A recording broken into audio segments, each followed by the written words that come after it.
کچھ نہیں کہہ سکے اس کے مقابلے میں.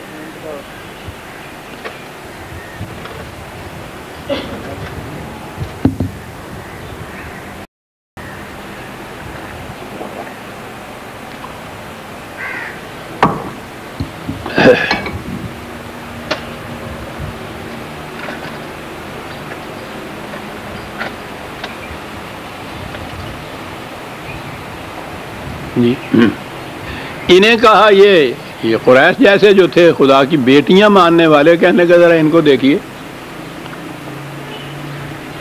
بظاہر ان سے پوچھئے تو خدا کو بڑا مانتے ہیں اپنے.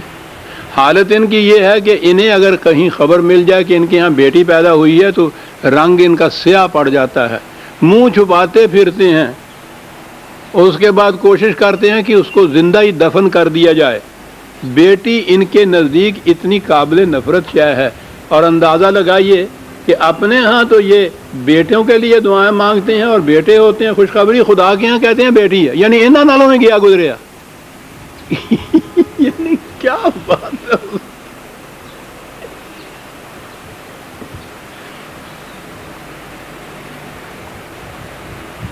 یہ ساری چیزیں رد کر کے کہا یہ دلائل و برہان تو علم کی بات تو ہے نہیں، تو کیا ایک اور بات ہو سکتی ہے؟ ام تسألہم اجرا فہم من مغرم مثقلون. کیا یہ بات ہے کہ تم جو اپنا دعویٰ منوانا چاہتے ہو ان سے، اس کے بدلے میں ان سے تم کچھ معاوضہ مانگتے ہو جو ان کے اوپر بہت گراں گزر رہا ہے، اور یہ کہتے ہیں کہ نہیں بھائی اس بھاؤ کے اس سودے پہ تو ہم نہیں خرید سکتے، یہ چیز رکھو تم اپنے ہاں. یعنی دعوی جو ہیں ان کے لیے دلیل کی روح سے تو کوئی چیز نہیں کہہ سکتے. اب یہی ہو سکتا ہے نا کہ بھئی چیز تو مجھے پسند ہے، بہت ٹھیک ہے جو تم کہتے ہو، جو تم کہتے ہو یہ خالص ہے، میں مانتا ہوں خالص بھی ہے، سب کچھ ہے، لیکن بھئی پڑتی نہیں ہے، ہمیں مہنگی ہے، دام زیادہ ہیں اس کے، ہم نہیں خرید سکتے. کہنے لگے کہ یہ بھی بات ہو سکتی ہے، کیا تم ان سے کچھ معاوضہ مانگتے ہو؟ اور قرآن نے تو قدم قدم پہ کہا ہے. رسول ایک پہلی سانس میں جب یہ کہتا ہے، آپ نے دیکھا نا سورہ ہود وغیرہ یا سورہ شعراء میں یہ دعوے، ہر نبی پہلے دعوے کرتا ہے عبد اللہ، معقومیت صرف خدا کی اختیار کرو، لا اسألکم علیہ من اجر، اس کے ساتھ کہتا ہے کہ میں تم سے اس کا کوئی معاوضہ نہیں مانگتا. اور یہ ہے بڑی بنیادی چیز، جو شخص معاوضہ نہ مانگے اور کوئی بات کہے، اس قابل ہوتی ہے اس کی بات کے کھڑے ہو کے سوچ لیا جائے کہ اس کا اپنا فائدہ تو اس میں ہے نہیں. مجھے کہتا ہے کہ اس میں تمہارا ہی فائدہ ہے تو سوچ لینا چاہیے. اگر نظر آ جائے کہ اس کا اپنا فائدہ بھی اس کے اندر تو پھر نہیں آدمی سوچتا، وہ کہتا ہے یہ مفاد پرست.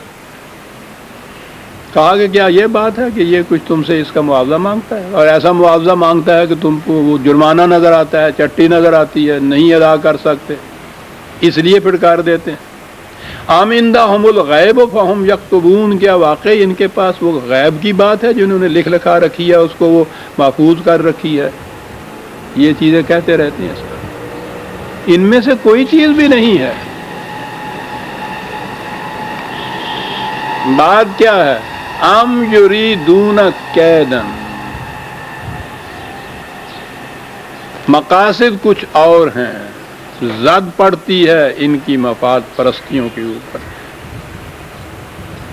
قریش جو کچھ بنے ہوئے تھے ان کا تو رہتا کچھ نہیں تھا اگر یہ نظام قائم کہیں ہو جاتا. نسل پرستی، نسب پرستی، تفاخر اس کے اندر، کعبے کی تولیت، اتنی بڑی تجارت، اتنی دولت، اس نے سینکڑوں کی تعداد میں غلام اور لونڈیاں، یہ سارا معاشرہ یہ تھا. ایک اسلام کے نظام قائم ہو جانے سے ان میں سے کوئی چیز بھی باقی نہیں رہتی تھی. تو ان کی مخالفت اس اعتبار سے قابل فہم ہے. افسوس اس چیز کا ہے کہ یہ جاہلیت عرب کے زمانے کے قبل اسلام کے یہ عرب اور خاص طور پہ قریش، ان میں بڑی خصوصیات تھیں. بعض چیزیں ان کے اندر جو تھیں بڑے عمدہ پختہ کیریکٹر کی نمائندگی کرتی تھی. جرأت تھی ان میں، بے باقی تھی ان کے اندر. وہ مہمان نوازی اور تواضع، عہد کی پابندی، وعدہ ایفائی، یہ ساری چیزیں تو ایک طرف رہی، یہ ساری چیزیں تھیں، لیکن اس بات میں بھی ان کی بھی یہ کیفیت تھی کہ وہ یہ نہیں کہتے تھے کہ ہمارے مفاد پہ زد پڑتی ہے اس لیے ہم یہ نہیں مانتے. وہ جنوں حجتاں کہنے ہیں نا ساڈے، وہ حجتاں ڈاؤں دے سانے دے واسطے دلیل نہیں دے سکتے تھے، نہ اس کو اعلانیہ اس کا اعتراف کرتے تھے کہ بات یہ ہے جو ہمارے اوپر زد پڑتی ہے، اور کھل کے سامنے نہیں آتے تھے. ام یریدون کیدن، تدبیریں کرتے تھے مخفی، خفیہ تدبیریں کرتے تھے. یہ جو تدبیر تھی کہ صاحب یہ کسی طرح سے بھی یہ شخص معاذ اللہ باز نہیں آتا صلی اللہ علیہ وسلم، تو اس کا خاتمہ کرو، یہ ان کی ایک تدبیر تھی خفیہ.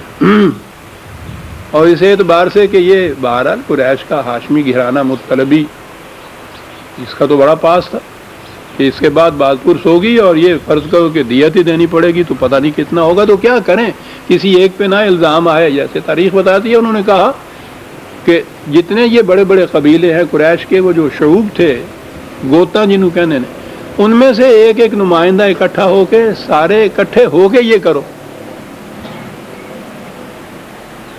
پھر یہ کچھ نہیں کر سکیں گے اس کے وارث. بہرحال وہ قرآن کریم نے ایک لفظ خفیہ تدبیر یہ کہہ دی ہے، یہ کرتے ہیں. قرآن نے انہی کی تدبیر کا جواب نہیں دیا عزیزان من، پھر ایک اصول بیان کر دیا جو قیامت تک قائم رہتا ہے. فالذین کفروا هم المکیدون. کیا بات ہے. اس کا مفہوم سمجھنے کے لیے آیت 35/43 35/43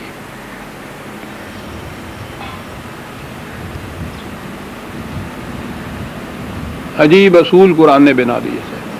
مکر السیئ، کہ یہ لوگ استکباراً فی الارض و مکر السیئ، اقتدار سنبھالے ہوئے ہیں باطل کا، اور پھر اس کے لیے معاشرے میں ناہمواریاں پیدا کرنے والے، برائیاں پیدا کرنے والی تدبیریں کرتے رہتے ہیں. یہ سب کچھ یہ انداز ہے ان کی سیاست کا. قوت پہ، زور پہ محکوم بنائے ہوئے ہیں قوم کو، اور پھر اس قسم کی بد تدبیریاں سازشیں کرتے رہتے ہیں، اس قسم کی تدبیریں کرتے رہتے ہیں کہ جو ناہمواریاں پیدا کرتی چلی جائے ان چیزوں کے اندر، قوم ابھرنے نہ پائے. یہ ہے جو میں کہتا تھا، قرآن نے اصول بیان کیا، وَلَا يَحِيقُ الْمَكْرُ السَّيِّئُ إِلَّا بِأَهْلِهِ.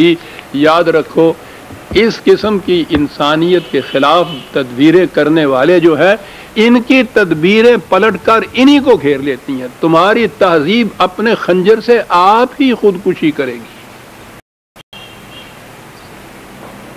انہی کو بلاخر گھیر لیتی ہے. انسانیت کی ساری تاریخ اس پہ شاہد ہے عزیزان مان. جہاں جہاں بھی کسی نے جو بھی ایسی سازشیں کی ہیں قوموں کے خلاف، انجام ان کا آپ دیکھیے تاریخ کے اندر، وہ ساری پلٹ کے ان کے اوپر جا کے پڑتی ہیں. قریش کا انجام بھی ہے ایسا ہوا.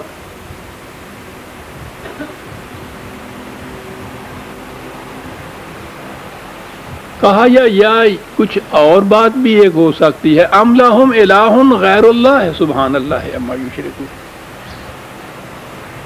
ایک تو تم کہتے ہو کہ محکومیت صرف خدا کی ہے، تم تو یہ کہتے ہو وہی ہے صاحب اقتدار، جو اس کو یہ مانتا ہے اس کو تو پھر ڈر کسی کا نہیں. کہنے لگے، کہا گیا ہے کہ کیا یہ بات ہے کہ ان کا کوئی صاحب اقتدار اور ہے جس کے ڈر کی وجہ سے یہ بات نہیں مانتے؟ تو ان سے کہو کہ خدا صاحب اقتدار ہے تو وہ اپنے اقتدار میں کسی کو شریک نہیں کر سکتے، کسی انسان کو حق حکومت حاصل نہیں ہے. اس واسطے یہ سوال نہیں کہ تم جس اپنے حاکم سے ڈر کے اس طرح سے خائف ہوتے ہو اور ان چیزوں کو نہیں مانتے ہو ہی نہیں سکتا. تم ادھر آؤ، تمہیں ہم بتائیں کہ سروری زیبا فقط اس ذات بے حمدہ کو ہے، حکمراں ہے ایک وہی، باقی بتان آزے. کہا